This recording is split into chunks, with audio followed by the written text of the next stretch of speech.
Aim right, achieve big at KR Mangalam University. Delhi में अब तक आपने सुना होगा चाकू से मर्डर हो गया, कहीं शूट आउट हो गया, गोली मारकर हत्या कर दी गई। 18-20 साल के लड़के जीन्स की जेब में आजकल सुआ लेकर घूम रहे हैं। दिल्ली में हुमा कुरैशी के चचेरे भाई की हत्या दरअसल सुआ घोंपकर कर दी गई। विवाद स्कूटी पार्किंग को लेकर हुआ। पूरा मोहल्ला वहां पर इकट्ठा था। दिन दहाड़े सबके सामने हत्या हो गई। सिर्फ दिल्ली ही नहीं बल्कि यूपी बिहार में भी अपराधियों ने जमकर तांडव मचाया हुआ है। धरपकड़ के लिए बिहार में अपराधियों को पिस्टल सप्लाई करने वाली गन फैक्ट्री पर ताबड़तोड़ छापेमारी हुई है। क्राइम की नेशनल इंटरनेशनल हर खबर फुल डिटेल के साथ इस रिपोर्ट में देखिए। दिल्ली में स्कूटी पार्किंग के विवाद में मर्डर।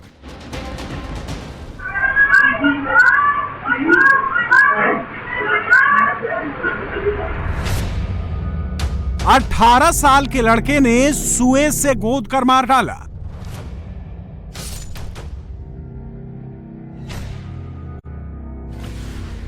लोग चिल्लाते रहे। आरोपी ने सुए से दिल चीर दिया।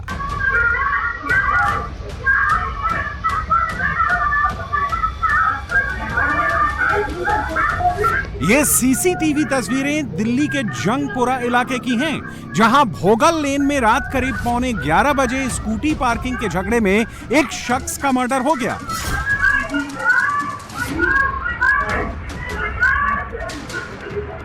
आसिफ कुरैशी ने उज्जवल और गौतम से अपने गेट के सामने खड़ी स्कूटी हटाने को कहा था। इसी बात पर विवाद शुरू हुआ। देखते ही देखते थप्पड़बाजी हुई, मारपीट शुरू हुई, मोहल्ले के लोग जमा हो गए। लोग झगड़े को सुलझाने में लगे थे।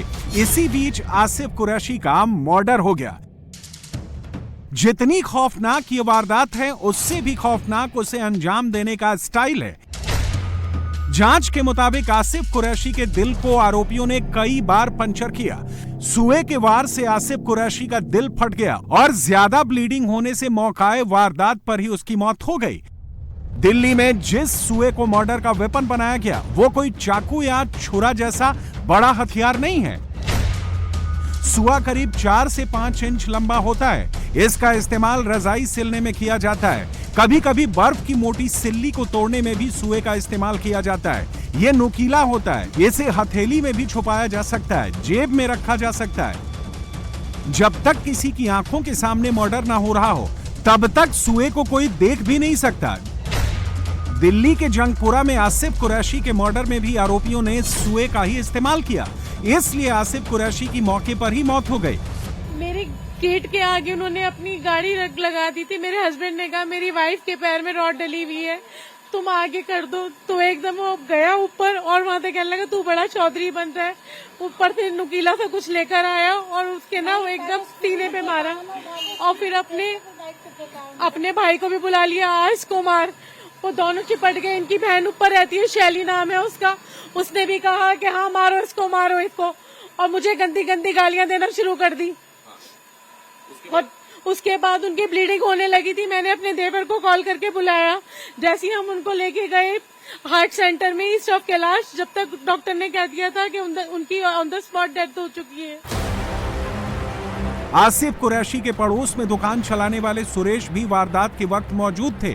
उन्होंने धक्का देकर दोनों भाइयों से आसिफ कुरैशी को छुड़ाया था, लेकिन छोटा भाई गौतम कब सुआ लेकर आ गया और दोबारा हमला कर दिया, ये वो भी नहीं जान पाए।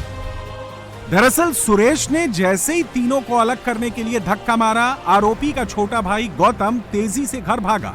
वहां से फौरन सुआ लेकर आया, जिसे कोई देख नहीं पाया। उसने आसिफ पर उसी से हमला किया।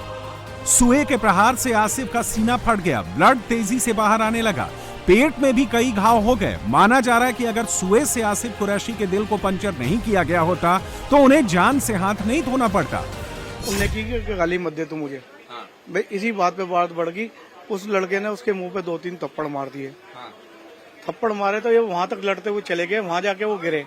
फिर मैं भाग के गया, रोटी छोड़ के मैंने लड़के को, छोटे वाले को धक्का मारा है जी, और बड़ा वाला चिपटा पड़ा था। पर ये नहीं पता चला छोटा वाला कब में अंदर गया और उसने क्या निकाल के मारा, इसके ये मेरे समझ में नहीं आया। छोटे भाई ने जो है पूरा हमला किया, ये पूरा हमला उसी ने करा है। स्कूटी पार्किंग के विवाद में जिस आसिफ कुरैशी की हत्या हुई उनकी उम्र 42 साल है। वो एक्ट्रेस हुमा कुरैशी के चचेरे भाई हैं, जबकि आरोपी उज्जवल की उम्र 19 साल और गौतम की 18 साल है। दोनों आरोपियों को पुलिस ने गिरफ्तार कर लिया है। इंडिया टीवी की टीम जब उस गली में पहुंची तो लोगों ने कई हैरान करने वाले खुलासे किए। दोनों भाइयों का इससे पहले भी कई बार आसिफ कुरैशी से झगड़ा हो चुका है, कभी पार्किंग को लेकर तो कभी घर के बाहर बैठकर नशा करने को लेकर, लेकिन इस बार बात हद से ज्यादा बढ़ गई। ये एक बेहद सनसनीखेज वारदात है जो कि बीती रात हुई, जिसमें बॉलीवुड एक्ट्रेस हुमा कुरैशी के चचेरे भाई को दो सगे भाई जो है बुरी तरीके से मारते हुए दिखाई दे रहे हैं। पूरी सीसीटीवी फुटेज में दिख रहा है कि ठीक इसी जगह यहां पर जहां पर ये बाइक खड़ी है यहां पर मार रहे हैं और उसके बाद इधर मारा। और आरोपियों का घर भी जो है यही है, जहां पर आप देखें सेकंड फ्लोर पर ये घर है और इसी घर में वो दोनों भाई रहते हैं। फिलहाल पूरा मामला अब सीसीटीवी कैमरे की कैद में है। पूरा जो सीसीटीवी फुटेज है वो दिल्ली पुलिस के पास है। दोनों आरोपी भाइयों को दिल्ली पुलिस ने गिरफ्तार कर लिया है। ये तस्वीरें लखनऊ की हैं, जहां पुलिस कमिश्नर के आवास के पास सरेआम घेर कर एक युवक को पीटा जा रहा है। 9 लोग लखनऊ के हजरतगंज थाना क्षेत्र के पास एक बिल्डिंग के गेट पर खड़े दिखाई दे रहे हैं। 8 लोग मिलकर एक युवक को लात घूंसों से पीट रहे हैं। जिस युवक पर हमला किया गया वो देर रात हुक्का बार से बाहर निकला था। उसके गेट पर आते ही वहां इंतजार कर रहे युवकों ने हमला बोल दिया। सबने मिलकर उसे बुरी तरह से पीटा। बाद में उसे जान से मारने की नीयत से ईंटों से हमला किया।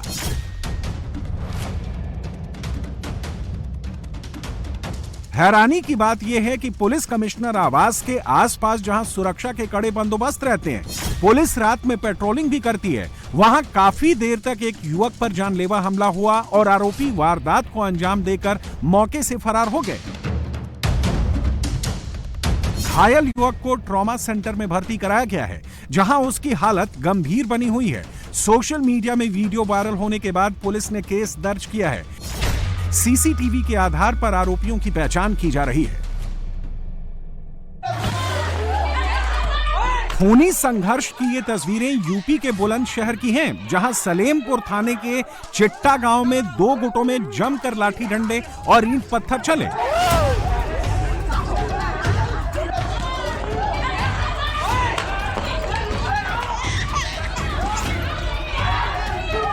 दो गुटों के बीच ट्रैक्टर के रुपए को लेकर विवाद था। केस में गैंगस्टर की एंट्री होते ही विवाद खूनी संघर्ष में बदल गया। बताया जा रहा है कि एक पक्ष उधारी मांगने गया था, दूसरे पक्ष ने गैंगस्टर के उकसावे में आकर उस पर हमला कर दिया। देखते ही देखते दोनों पक्षों ने लाठी डंडे उठा लिए, एक दूसरे को दौड़ा दौड़ा कर पीटने लगे।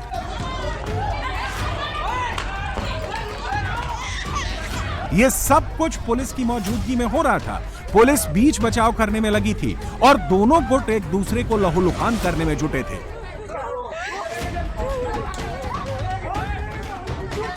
चारपाई पर बैठे इस शख्स को देखिए। खूनी संघर्ष में सिर, कंधा और हाथ बुरी तरह से चोटिल हैं।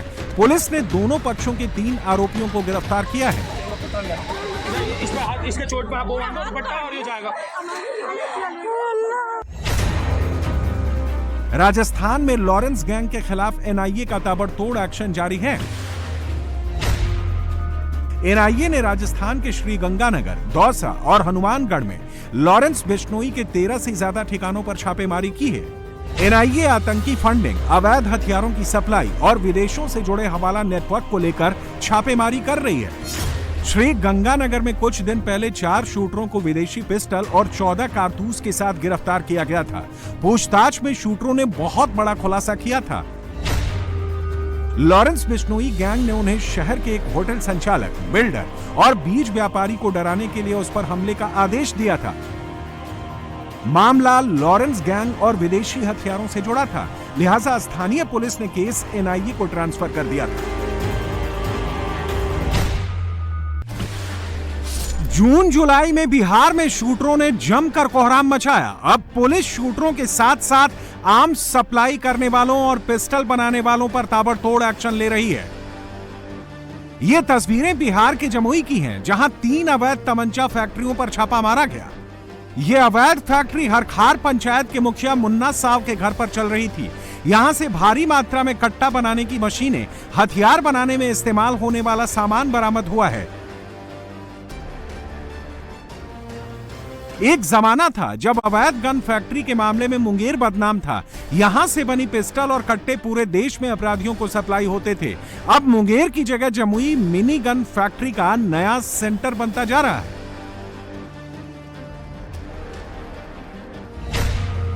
इस मिनी गन फैक्ट्री का मास्टरमाइंड मुखिया मुन्ना साव को बताया जा रहा है, जो छापेमारी से पहले ही फरार हो गया। मुन्ना साव का मुखिया बनने से पहले भी आपराधिक इतिहास रहा है। मुन्ना साव ने अपनी मिनी गन फैक्ट्री के लिए कारीगर मुंगेर और बंगाल से बुलाए थे। पुलिस ने 5 आरोपियों को गिरफ्तार किया है, जो मुन्ना साव की अवैध हथियार फैक्ट्री में काम करते थे। इनमें खुर्शीद आलम, मोहम्मद जाहिर, बिस्मिल्ला अली, मोहम्मद गाजी और धर्मवीर साव शामिल हैं। पुलिस ने जमुई के गरही चौक के टाउन थाना क्षेत्र के कल्याणपुर में भी अवैध हथियार फैक्ट्री पर छापेमारी की है। यहां गुड्डू सिन्हा के घर में मिनी गन फैक्ट्री चल रही थी। दरअसल पुलिस को सूचना मिली थी कि बिहार में जो ताबड़तोड़ हत्याएं हो रही हैं, उसमें हथियारों की सप्लाई जमुई से हो रही है। तभी से पुलिस जमुई में जाल बिछाए हुई थी। जमुई की 3 गन फैक्ट्रियों में छापेमारी के बाद अर्धनिर्मित पिस्टल, बनी हुई पिस्टल भारी मात्रा में बरामद की हैं।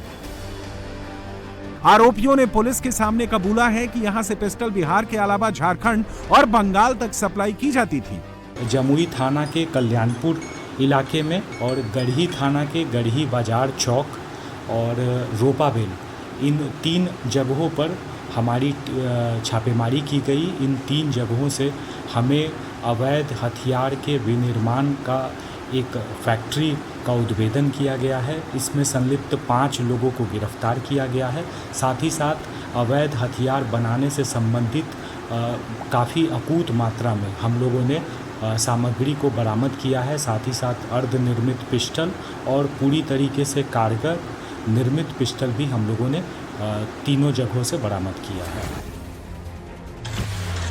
कनाडा में कॉमेडियन कपिल शर्मा के कैफे पर दनादन गोलियां दागने के मामले में अब नया नाम सामने आया है। हैरी बॉक्सर नाम के एक शख्स ने फिर कपिल शर्मा को धमकी दी है। हैरी बॉक्सर की पूरी कुंडली इंडिया टीवी के पास मौजूद है। हैरी बॉक्सर का असली नाम हरिचंद है। उसके पिता का नाम गिरधारी जाट है। वो राजस्थान के अलवर जिले के चितरपुरा गांव का रहने वाला है। हैरी फिलहाल अमेरिका में है और लॉरेंस गैंग के लिए काम करता है। लॉरेंस गैंग के शूटरों पर कनाडा में कपिल शर्मा के कैफे पर 6 राउंड फायरिंग करने का आरोप है, जिसमें कैफे के शीशे चकनाचूर हो गए थे। खिड़कियों पर भी गोलियों के निशान मिले हैं। हैरी बॉक्सर डंकी रूट से अमेरिका गया था। वो लॉरेंस के भाई अनमोल बिश्नोई का करीबी है। वो अनमोल से अक्सर बातचीत होने का दावा करता है। लॉरेंस गैंग अब गोल्डी बराड़ की जगह हैरी बॉक्सर को अमेरिका में तैयार कर रहा है। अब लॉरेंस गैंग से धमकी देने का काम हैरी बॉक्सर ही करता है। लॉरेंस गैंग की उगाही का धंधा भी अब हैरी ही संभाल रहा है। लॉरेंस गैंग जुलाई और अगस्त में 2 बार कपिल शर्मा के कैफे पर हमला करा चुका है। हैरी बॉक्सर पर अलवर, जयपुर और करौली में करीब 6 क्रिमिनल केस दर्ज है।